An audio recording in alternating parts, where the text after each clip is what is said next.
ரஜினி அடிக்கிற அடியில இனி எந்த நடிகனும் அரசியல் பக்கம் தலை வச்சு படுக்க கூடாது அப்படின்னு நீங்க சொன்னீங்க. விஜய் அவர் ஒரு ரூட்டை பிடிச்சி வரவிடாம வச்சு அடிச்சோம், இவரை வர வச்சு அடிக்கணும்.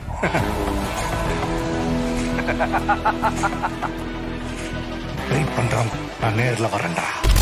நீங்க என்ன பண்ணிருக்கணும், உலக வெற்றி கழகம்னு ஆரம்பிச்சிருக்கணும். நீங்க தமிழக வெற்றி கழகம் ஆரம்பிச்சிருக்கீங்க. இந்த 68 படங்கள்ல ரசிகர்களை உருவாக்கி இருக்காரு. பஞ்ச் டயலாக் பேசி, சிகரெட்டு பேசி, நடிகைகளுடைய பின்னங் பகுதிகளில் வந்து விளையாடி அப்படியே இங்கே மண்ணு யாரா இவனுங்க எங்கிந்திரா வந்துக்கிறானுங்க அப்படி எல்லாம் பல வித்தைகளை காட்டி அவர் ஒரு ரசிகர் கூட உருவாயிருக்காரு. வன்மங்களை உள்ள வச்சிருந்தா உனக்கும் கெடுதல் எங்களுக்கும் கெடுதல். கேரளாவுல விஜய் கட்சி ஆரம்பிச்சு ஒருவேளை அங்க ஓட்டு போட நினைக்கிறீங்க, போட மாட்டான். ஏன்னா அவன் தெளிவா இருப்பான். நீ யார பாத்துறா பேசுற? விஜய்க்கு ரசிகன், ஆனா என்னுடைய அரசியல் வேற. அந்த புரிதல் இங்க இருக்கக்கூடிய சில தருதலைகளுக்கு இல்லைன்னா கூட, என்ன கேட்ட, இங்க இருக்கக்கூடிய சில தருதலைகளுக்கு இல்லைன்னா கூட பல பேருக்கு உண்டு. அண்ணே கொந்தளிச்சாதீங்க அண்ணே, பொறுமையா கடப்பிடிங்க.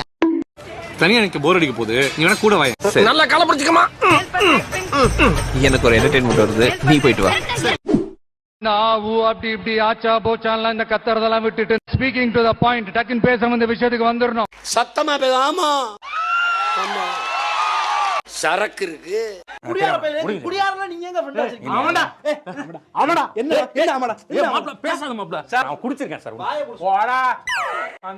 ப்ரோ இது வேற ஆட்டம் ப்ரோ, டியூட் வேற ஆட்டம் டியூட். இது இந்த அல்லு சில்லு இதெல்லாம் வேற எங்கேயாவது வச்சுக்கணும்.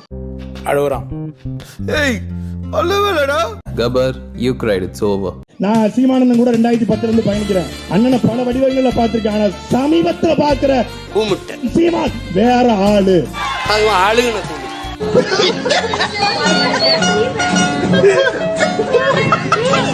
எல்லாரும் ஒண்ணுதான், பிரிவினே கூடாது. சரி பிரிக்கல அப்படின்னா நீங்க என்ன பண்ணிருக்கணும், உலக வெற்றி கழகம்னு ஆரம்பிச்சிருக்கணும். நீங்க தமிழக வெற்றி கழகம் ஆரம்பிச்சீங்க. எத்தனை தடவைடா இதே கேள்வியை கேட்பீங்க? ஒண்ணும் இல்ல சார். உங்களுக்கு தான் கேரளாவில் ரசிகர்கள் அதிகம், ஆந்திராவில் ரசிகர்கள் அதிகம், தென் மாநிலங்கள் எல்லா இடங்களும் ரசிகர் இது. கேரளாவில் இந்த கட்சி ஆரம்பிச்சிருக்கலாமே. நீ சொல்றதெல்லாம் நான் கேட்க முடியாது, நான் சொல்றதை நீ கேள். தமிழக வெற்றி கழகம்னு ஏன் வைக்கிறீங்க நீங்க? உலக வெற்றி கழகம், அகில உலக வெற்றி கழகம் முடிஞ்சு போச்சு. கேரியா என்ன ஏதாவது ஒரு பாசிட்டிவா பேசணும்னு பார்த்தா தர்தினியம் பிடிச்ச மாதிரி பேசிட்டு இருக்கேன். இருக்குதா இல்லையா அதை சொல்லுங்க. நிலம்னு பிரிக்கிறாங்க, மொழி இனம்னு பிரிக்கிறாங்கன்னா இதுல அகில உலக தானே இருந்திருக்கணும். எங்க வேணாலும் கட்சி ஆரம்பிக்க வேண்டியதானே. எப்படான் இருக்க உனக்காக நான் பேசுறேன். நடக்காதுரி. அதையே நான் பேசினா பாசிசம் ஆயிருது, நீங்க பேசினா நேஷனலிசம் ஆயிருதா? வெறி வருமா வராதா? ஆனா ஒரு சொன்னேன், என்னப்பா நான் உங்களை இப்படி பார்த்ததே இல்லையானே. என்னாச்சு? நல்லா திடீர்னு இப்படி மாறுறீங்க, நான் எதிர்பார்க்க. எனக்கு என் தம்பிக்கு இடையில அண்ணன் தம்பி உறவுங்கிறதுல பாசத்துல எனக்கு துளியும் இல்ல, அன்புல குறையில. ஒரு அண்ணன் ஸ்தானத்துல இருந்து சொல்றேன், உனக்கு அண்ணன் இல்ல. நல்ல வேளை ஒரு அண்ணன் இல்ல, இருந்திருந்தா வச்சுக்கோ பொடா வெண்ண அப்படின்னு இருப்பேன் நான். அந்த மாதிரி ஒரு கோட்பாட்டை வைக்கும் போது எதிர்கேள்வி வருமா வராதா, அது எப்படின்னு ஆய்வு செய்து வைக்கணும். அப்படி சொல்லும் போது இப்ப நான் அண்ணங்கிறனால செல்லமா கேள்வி கேட்கிறேன். நான் உங்ககிட்ட விளையாட்டா பேசுற புறாடிக்கு நம்பிட்டீங்க. ஐயோ ஐயோ, என்ன இப்படி சேஞ்ச் ஆயிட்டா? ஒரு அண்ணனா தம்பிக்கு சொல்ல வேண்டிய கடமை இருக்குல்ல. இப்ப நேரம் செஞ்சு பேச முடியல, அதனால சொல்றேன் இதெல்லாம் தவறா இருக்கு அப்படின்னு நம்ம சொல்ல முடியும். சாத்திக்கிட்டு மூடிக்கிட்டு போப்போம், சாத்திக்கிட்டேன். இப்படி ஒரு பாட்டு இருக்கா? இல்லையே, மூஞ்ச பார்த்தா டக்குன்னு எழுதுறேன், இப்பதான் எழுதுறேன் நானு. அண்ணன் தம்பின்னு ரொம்ப உறவாடினீங்க, திடீர்னு பங்காளி சண்டை மாதிரி போயிட்டு இருக்குது உங்களுக்குள்ளார. இல்ல இப்போதும் அவர் வந்து அண்ணன் சீமானவர்களுக்கு தம்பி தான். அதுல பேசுறதெல்லாம் பேசி விட்டு மறுபடியும் அண்ணன் தம்பின்றீங்களே. இன்றைக்கு இல்ல, இன்றைக்கும் விஜய் அவர்களுக்கு தனிப்பட்ட முறையில் பிரச்சனை வந்தாலும் நாம் நம்ம கட்சி குரல் கொடுக்கும், அண்ணன் சீமானும் குரல் கொடுப்பாங்க. கத்தி பேசக்கூடாதுன்றாரு, அப்புறம் அவரே நாம எல்லாரும் ஒண்ணுதான் அப்படின்னு கத்தி பேசுறாரு. எல்லாரும் ஒண்ணுதான் அப்படின்னா ஆள போறான் தமிழன் அப்படின்னு எதுக்கு பாட்டு போட்டீங்க? எப்ப இருந்து இந்த மாதிரி நீங்க விஜய் எப்படி ஐடென்டிஃபை பண்ண ஆரம்பிச்சிருக்கீங்க தெரியுமா? மாநாடு முடிந்த பிறகாக. மாநாடுக்கு முன்பு வரை அண்ணன் சீமான் பேச்சும் திரு சாட்டை துரைமுருகனுடைய கருத்தும் வேறவா இருந்தது. அது வேற வாயி, இது நார வாயி. இல்ல உங்களுக்கு என்ன பிரச்சனைனா, நீங்க எதையோ எதிர்பார்த்து உட்கார்ந்தீங்க விஜய் கிட்ட, அவரு அதை பேசல. அதுதான் உங்க பிரச்சனை. கரெக்டா கட்டுவிட்டா. கூட்டத்தை பார்த்தோ மாஸ் கிரௌட பார்த்தோ அவர் பேசுறது வச்சு- கூட்டத்தை விடையா இல்ல இது என்ன இது சன்னிலியோனுக்கு கூட்டத்தை விடையா? ஆனா எவ்வளவு வன்மம் உள்ள இருக்குன்றத தெரியுதுடா இதுல இருந்து. எப்படா தெரியல நீங்க ஏங்க நீங்க பேசின வீடியோ நான் வேணா எடுத்து காட்டுங்களா? இதோ உங்களுக்காக. கொள்கை ரீதியாக விஜய் அவர்கள் முரண்பட்டாலும் நாளைக்கு அரசியல் ரீதியாக தனித்தனி இயக்கங்களாக நின்று அவர் வந்து சந்திச்சாலும் கூட நான் விஜய் ஒருபோதும் எதிர்க்க மாட்டேன் அப்படிங்கிற நிலைப்பாட்டை தான் சீமான் இருக்காங்க. நீங்க சாதாரண ஆளுகிட்ட நீ நான் இந்த அல்லு சில்லு இதெல்லாம் வேற எங்கேயாவது வச்சுக்கணும். 2026 இருக்கு எங்க ஆட்டம். உங்களால் ஒரு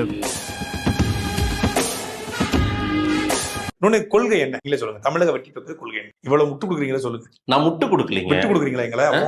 என்னடா முட்டாத்தனமா பேசிக்கிட்டு இருக்க முட்டா பயல. அவர்தான் 5 கொள்கை தலைவர்களை வச்சுட்டாரு. அது விடுங்க. கொள்கை என்ன சொல்லுங்க. தமிழக மக்களை காப்பாற்றும் கொள்கைங்க. என்ன கொள்கையை தூக்கி பிடிச்சவங்க எல்லாம் என்ன பண்ணிட்டாங்க? இப்ப என்ன பெருசா சாதிச்சிட்டாங்களா தமிழ்நாட்டுல?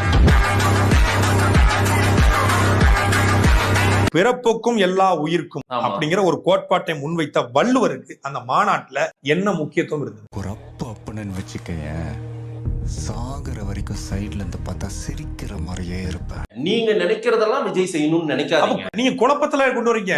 நீங்க மட்டும்தான் தெளிவானவர்களா? நீங்க மட்டும்தான் தெளிவானவர்களா?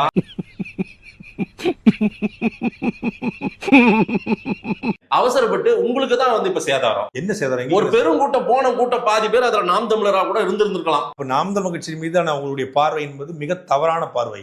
ஹலோ எக்ஸ்கியூஸ் மீ, நீங்க பைத்தியக்காரதானே? நாங்க வந்து திரையில வந்து பஞ்சு டயலாக் பேசணும்னு பார்த்து கட்சி ஆரம்பிச்ச கூட்டம் கிடையாது. தரையில சண்டை போட்ட தலைவர் பிரபாகரனை பார்த்து கட்சி ஆரம்பிச்ச கூட்டம். ப்ரோ மூடிட்டு போனா உட்காருங்க ப்ரோ. 1008 டென்ஷன்ல இருக்கு ப்ரோ. ப்ளீஸ் ப்ரோ தப்பா எடுத்துக்காதீங்க. கூட்டத்துக்கு போனா சேரை உடைக்கிறது, டான்ஸ் ஆடுறது, விசில் அடிக்கிறது, தளபதி ஊ அப்படின்னு கத்துறது, அஜித்தே கடவுளே, அதெல்லாம் எங்க கூட்டம் கிடையாது. இறங்கி ஏதாவது செய்யலாமான்ற அளவுக்கு கோவம் வருது. அந்த அளவுக்கு கோவம் வருது. நாங்கள் கட்டமைக்கப்பட்ட ராணுவங்க. நாம் தமிழ் கட்சியுடைய வளர்ச்சி இனிமேல் தான் 3 மடங்கு அதிகரிக்கும். அறிவு இருக்கு அவனுக்கு. பொறுக்கி புறம்போக்கு வயிற்றுக்கு சொல்லதானே திங்கிற. ரொம்ப ரொம்ப அவசரப்பட்டீங்கன்னு நினைக்கிறேன் விஜய் விமர்சனத்துல. அவர் என்ன அடுத்தடுத்து பேச போறாருன்னே நம்ம தெரிஞ்சுக்கல. பெரியாரியா அவர் முழுமையா ஏத்துக்கல. பாத்தீங்களா அவர் சொன்னதை நான் முழுமையா ஏத்துக்கலன்ற. அவர் எதையுமே முழுமையா ஏத்துக்கலங்கிற பிரச்சனையே அதான விமர்சனம் வைக்கிறோம். முழுமையா ஏத்துக்கோங்க. இல்ல நீங்க எழுதி தரீங்களா? இல்லன்னா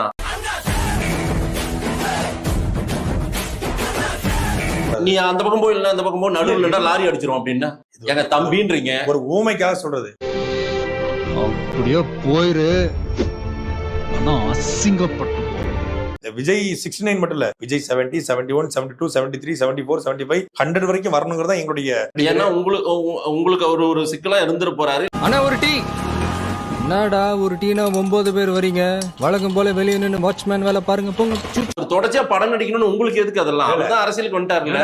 அவர் நடிப்பாருன்னு சொல்றேன். நீங்க எழுதி வச்சுக்கோங்க, நடிப்பாரு. அவன் ரொம்ப சந்தோஷப்பட்டான்னா பைத்தியம் ஆயிடுவான். ஆமாங்க. எனக்கு கன்ஃபியூஸ் ஆகுது. ஏன்னா நீங்க எப்படி பேசுறீங்க ஆரம்பத்துல, இன்னைக்கு எப்படி பேசுறீங்க? ஒண்ணு கூட மறக்கல. சத்தியமா சொல்றேன். அங்க ஒருத்தர் கூட்டத்துல கத்துறான், தளபதி தளபதி ஒரு பாட்டை மட்டும் பாடுங்க தளபதிங்கிறான். விரக்தியின் உச்சத்துல இருக்கீங்க போல தெரியுது. மியூசிக் எதிர்பார்த்து ஏமாந்து போனோம். அவர் என்ன விஜய்க்காக காத்திருந்து ஏமாந்து போயிட்டீங்களா? நாங்க விஜய்க்காக நாங்க காத்திருக்கணும்.